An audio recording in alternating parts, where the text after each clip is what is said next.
এই মেঘলা দিনে নদীর হাওয়াকে উপভোগ করার পাশাপাশি যদি খাওয়া যায় ইলিশ মাছ তবে কেমন হয়।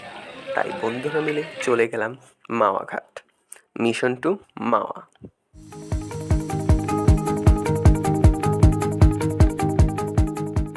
বাস স্টপেজ থেকে প্রথমে আমরা রওনা হই মাওয়া ফেরিঘাট। আবহাওয়া যথেষ্ট উপভোগ করার মতো ছিল।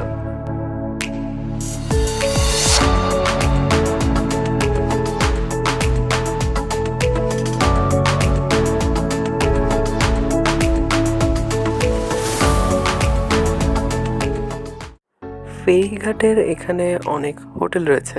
এখানে আপনি আপনার পছন্দের মতন ইলিশ মাছ কিনতে পারবেন, তবে দামটা খুবই বেশি।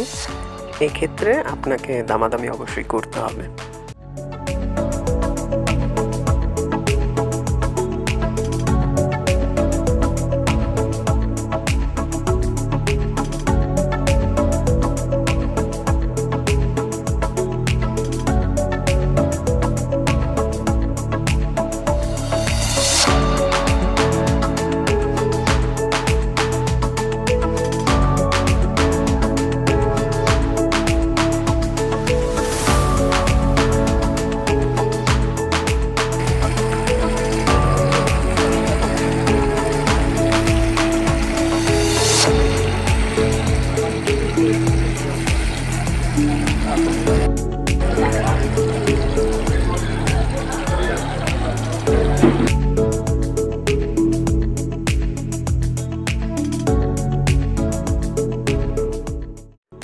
খাওয়া দাওয়ার পর্ব শেষ করে আমরা অটো ভাড়া করে মাওয়া পদ্মার পাড়ে রওনা হই।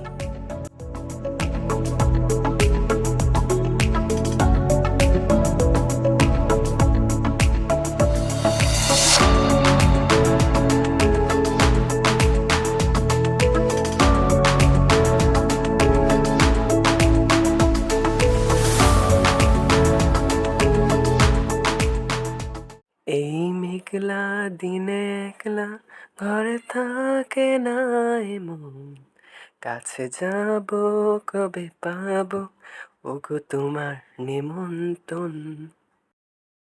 এই মেঘলা দিনকে বিদায় দিয়ে এখন বাড়ি ফেরা যাক।